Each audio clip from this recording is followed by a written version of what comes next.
C'est l'heure des informations sur Speedline TV. Mesdames et messieurs, bonsoir et bienvenue dans ce journal. Bonne nouvelle pour les usagers de la circulation à Cotonou.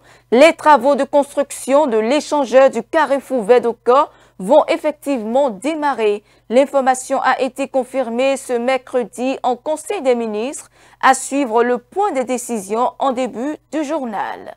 Depuis son indépendance en 1960, le Bénin, anciennement appelé Dahomey, a connu une histoire politique riche et marquée par de nombreuses transformations entre instabilité institutionnelle, coup d'État à répétition, puis transition démocratique. Le pays a su se réinventer au fil des décennies.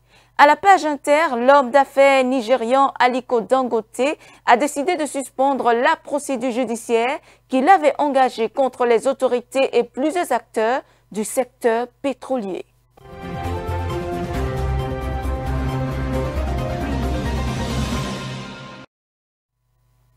À nouveau bonsoir. Le projet de construction de l'échangeur du Carrefour Védocor à Cotonou franchit une nouvelle étape.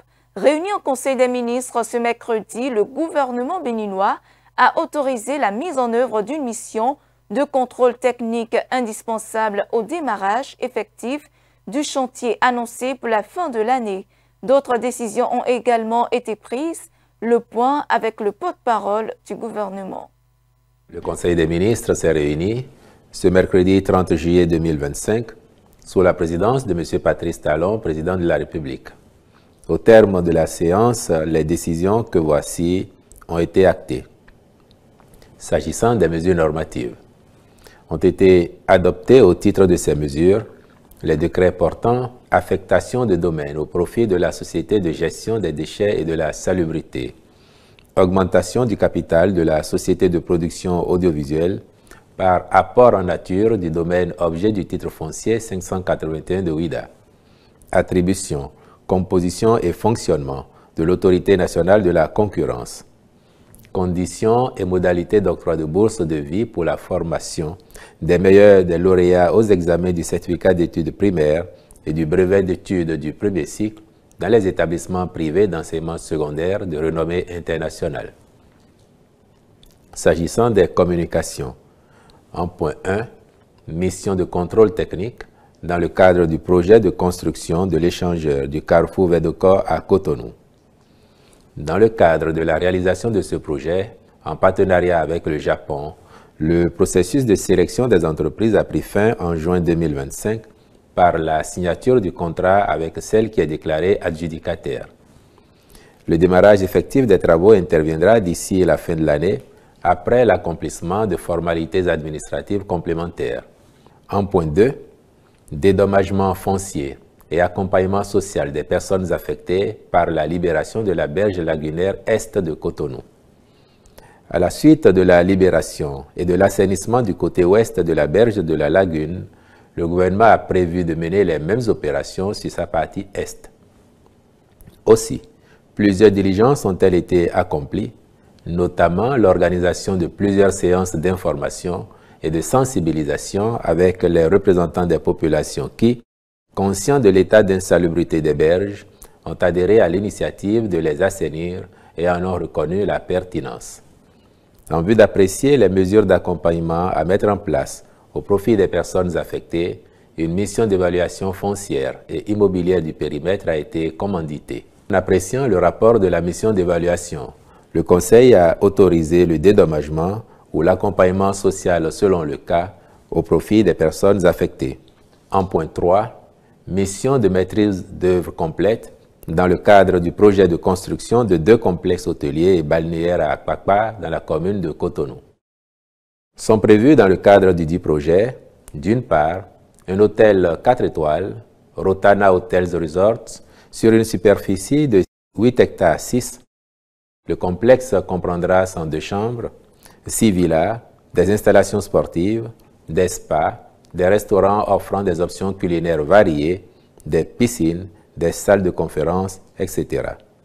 D'autre part, il sera érigé un hôtel 3 étoiles, Edge by Rotana, sur une superficie de 5 hectares 4, composé de 80 chambres, de piscines, d'installations de sport, de restaurants, de spas, de galeries, de salles de réunion, etc. Prise en charge par le gouvernement de la formation de 2 étudiants admis à l'École polytechnique de Paris en France. Une bourse d'études pour le cycle d'ingénieur est accordée à ces 2 étudiants et s'inscrit dans le cadre de l'encouragement de l'excellence en général et de la formation des professionnels d'élite en particulier. L'actualité, c'est aussi la célébration de la fête de l'indépendance au Bénin, le 1er août des premiers régimes post-indépendance. À la démocratie pluraliste d'aujourd'hui, le Bénin a parcouru un chemin politique hors du commun. En 65 ans, le pays est passé par des coups d'État, une dictature idéologique, puis une transition démocratique.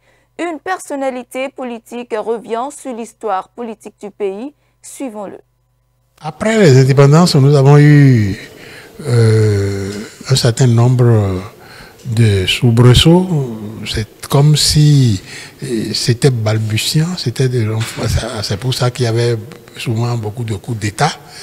Bon, il faut dire que ces indépendances ont été octroyées dans des conditions telles que le colonisateur, ne pouvant plus continuer de gérer comme avant, a concédé un certain nombre de choses, mais en mettant en place un certain nombre d'accords liant les responsables et le colonisateur français, de sorte que, bon, on n'a plus les brimades, on n'a plus vraiment les brimades de la période coloniale, mais la question de l'exploitation coloniale, l'exploitation économique coloniale restait quelque peu. Et c'est ça qui est en train d'être remis en cause maintenant à l'échelle de l'Afrique et à l'échelle du monde. Bon, ça, c'est une parenthèse. Entre 1960 et 1972, ça a été vaille que vaille avec l'exploitation néocoloniale, on appelait ça, l'exploitation néocoloniale. C'est ça qui a donné de l'engouement quand les militaires sont arrivés et ont dit, parler de révolution, de lutte contre la colonisation et tout ça, ça a donné, il y a eu un grand engouement, l'engouement de la jeunesse. Bon, mais chemin faisant, on a constaté que cette révolution ne pouvait pas être véritable. Elle ne pouvait pas, parce que bon, il manquait l'enracinement, il manquait l'organisation politique qu'il fallait pour la soutenir. C'est ça qui a fait que bon, les responsables se sont transformés, se sont mués comment il dit ça, en suppôt en réalité. Et tout ce qui se faisait ne pouvait pas conduire réellement au développement, ne pouvait pas conduire réellement à la liberté véritable. Il y a eu donc le combat au niveau de cette période de 72 à 89 qui a amené la conférence nationale en fixant toutes les règles de la conférence nationale.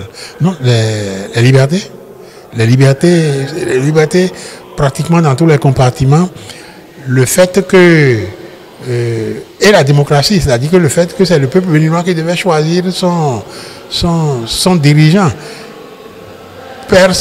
Beaucoup de gens ne pouvaient pas penser que le président Kérékou reviendrait faire 10 ans.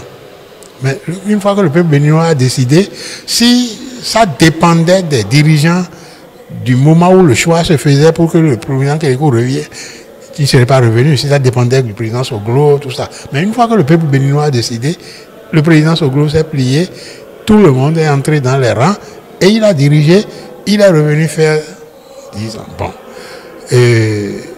Si ça ne dépendait que du président Yahi, le président Talon ne serait pas arrivé. Donc, mais le peuple béninois ayant décidé, le président Yahi s'est plié et il est venu. C'est ça le problème. C'est-à-dire, le peuple est libre de choisir ses dirigeants. Il peut le choisir en se trompant. Mais avec le système, comme ça revient périodiquement, il a la latitude de corriger ses erreurs. C'est pour ça que ce système permet au peuple d'apprendre et de grandir.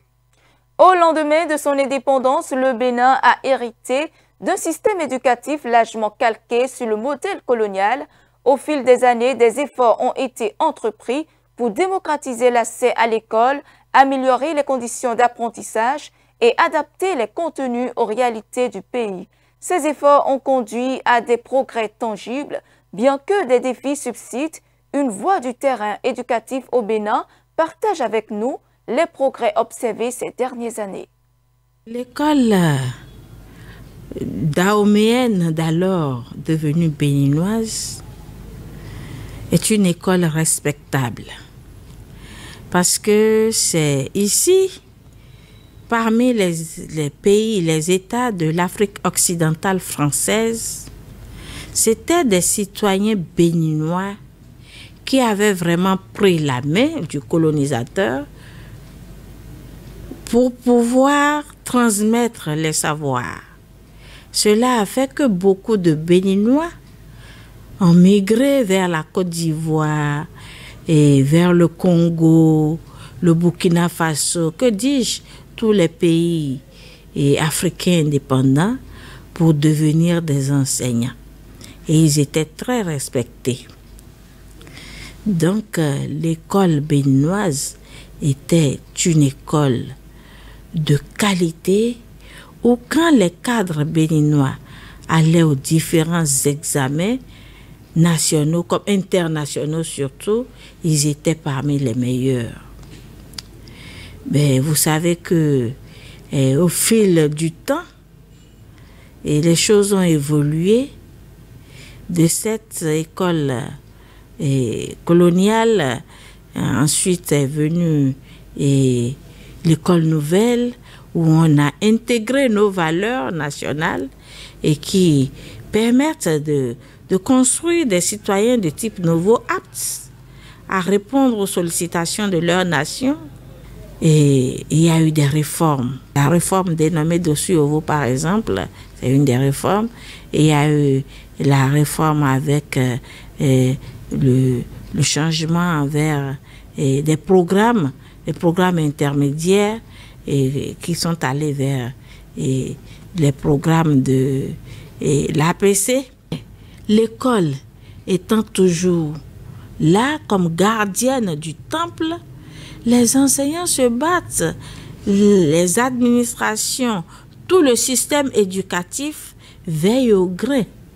Et j'en veux pour preuve les brillants résultats de nos examens, particulièrement au baccalauréat de cette année, parce que le gouvernement continue toujours de trouver le bon bout pour aider l'école béninoise à se hisser. Et je voudrais au passage remercier le gouvernement de son Excellence, le président Talon, qui a ramené une des grands acquis, je dirais, de l'école nouvelle, discipline travail, où il y avait les coopératives scolaires, d'où on a vu naître de grands talents culturels comme sportifs.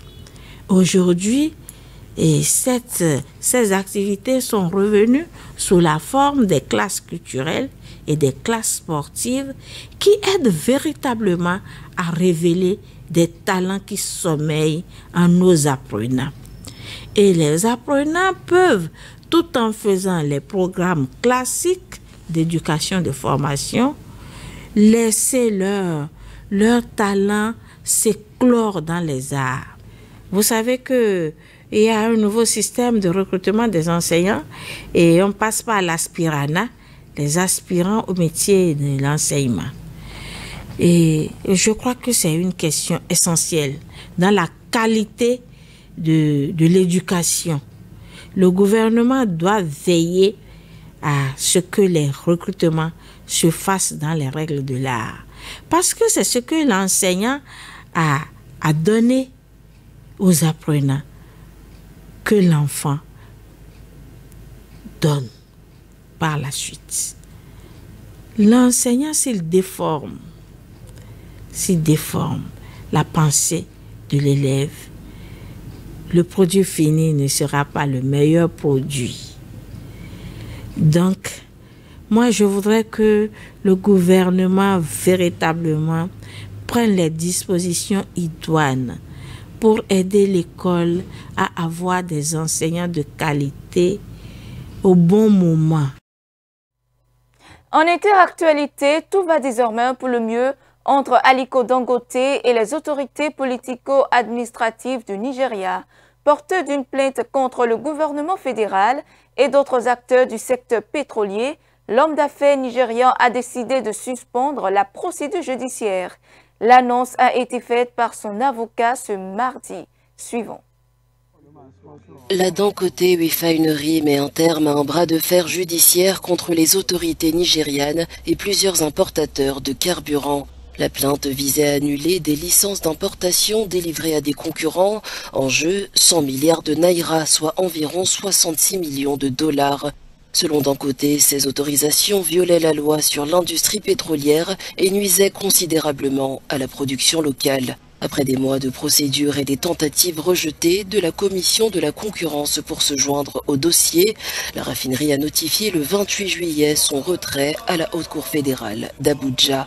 Une décision stratégique alors que son fondateur Aliko Dangote pousse le gouvernement à interdire l'importation de carburant raffiné au nom de la politique Nigeria First. La loi sur l'industrie pétrolière, entrée en vigueur en 2021, garantit pourtant ce principe de concurrence. La justice devra encore acter le 29 septembre la fin officielle de cette procédure. Ils étaient des milliers de personnes à avoir pris d'assaut les rues de Ouagadougou ce mercredi pour réclamer vérité et justice sur la mort en détention à Abidjan de l'influenceur burkinabé Alain Christophe Traoré, alias Alino Faso. Interpellé le 10 janvier à Abidjan, Alino Faso, 44 ans, était détenu à l'école de gendarmerie où il a été retrouvé mort. Suivons. Vêtus de blanc, plusieurs centaines de Burkinabés étaient dans les rues de la capitale Ouagadougou. Ils ont marché du mémorial Thomas Sankara jusqu'à l'ambassade de la Côte d'Ivoire à Ouagadougou pour protester contre la mort de Alain Traoré, dit Alino Faso. L'influenceur a été retrouvé pendu le jeudi 24 juillet dans sa cellule à Abidjan selon le procureur de la République ivoirienne Oumar Koné. Des circonstances de son décès jugées douteuses selon les manifestants à Ouagadougou. Ils ont dit que Alino Faso s'est pendu, une chose que nous n'allons jamais admettre cela jusqu'à l'éternité. Nous n'allons jamais admettre ça jusqu'à l'éternité. Parce que Alino Faso, c'est quelqu'un, nous le connaissions, c'est quelqu'un qui se bat jour et nuit. Il ne peut pas se pendre à cause des futilités de certaines autorités qui ne savent pas où ils partent. Au lendemain de l'annonce de la mort de l'influenceur, le ministre en charge des Affaires étrangères a convoqué la chargée d'affaires de l'ambassade de la Côte d'Ivoire pour montrer son indignation et sa désapprobation d'une procédure qui ne respecte pas les principes et les valeurs de la pratique diplomatique. Jean-Marie Karamoko a exigé la lumière sur ce drame et le rapatriement du corps. Les manifestants également s'allient derrière cette déclaration. Nous demandons d'abord l'éclaircissement et une enquête approfondie conjointe pour pouvoir en tout cas démasquer et savoir situer les responsabilités. Nous demandons et exigeons la dépouille effectivement de notre camarade de lutte dont le nom n'est plus effectivement à présenter à l'opinion nationale et internationale parce que ses actes sont plus éloquents effectivement que lui-même s'est présenté. Indignés, les manifestants demandent même la démission du président ivoirien Alassane Ouattara. Nous disons au président Alassane Dramane Ouattara qu'il trop c'est trop. Il est temps que lui-même il parte. Il est temps qu'il parte. Il ne faut pas qu'il va venir diviser les peuples africains. Ils sont en train de nous diviser. Il est en train de nous mettre dans des problèmes. Au moment que les peuples sont en train de s'unir et ils sont en train de les diviser. À la suite du ministre des Affaires étrangères, le ministre de la Communication, porte-parole du gouvernement, Gilbert Ouedraogo, dans un communiqué lu à la télévision nationale, a déclaré que la mort de Alino Faso ne restera pas impunie. La Tanzanie a adopté de nouvelles restrictions radicales interdisant aux étrangers d'exploiter un large éventail de petites entreprises dans le but de protéger l'activité économique locale et de préserver les opportunités.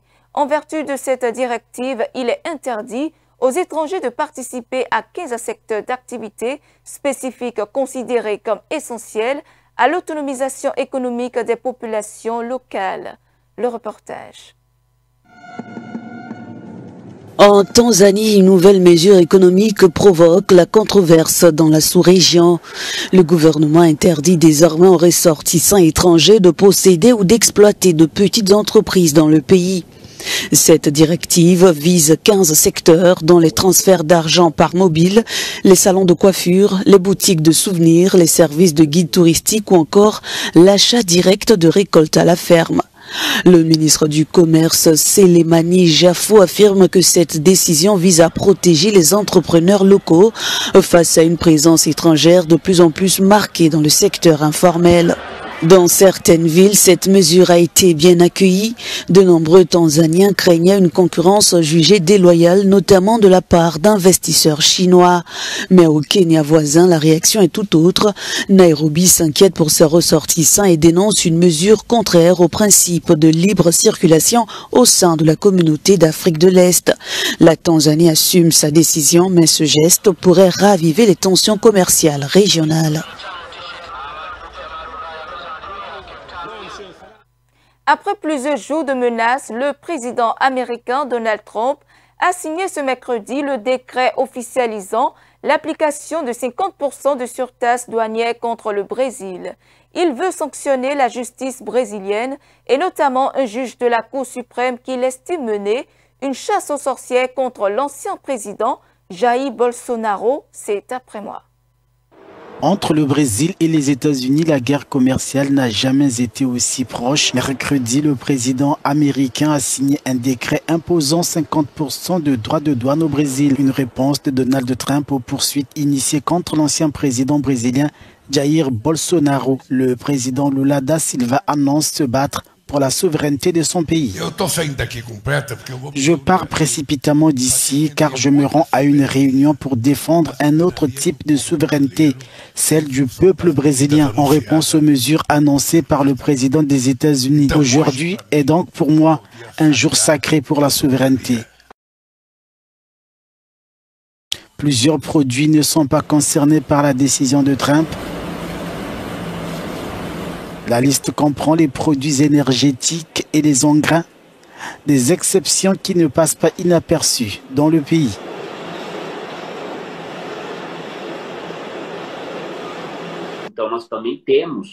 Nous avons également remporté quelques victoires. Le jus d'orange, par exemple, n'est peut-être pas très important en termes de valeur, mais il est important dans l'état de Sao Paulo. Dans certains cas, la quasi-totalité de la production agricole est destinée au marché américain. Donc oui, nous pouvons reconnaître une certaine victoire et je pense que cette victoire est due à la mobilisation du gouvernement et du secteur productif brésilien contre les attaques menées contre le pays par la famille Bolsonaro.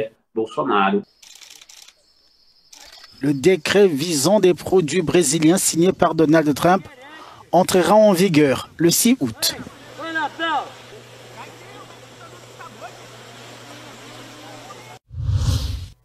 Nous sommes à la fin de ce journal. Merci de nous avoir suivis. Suivez-nous en continu sur speedlinetv.bj/live et sur nos différents canaux digitaux Facebook et YouTube.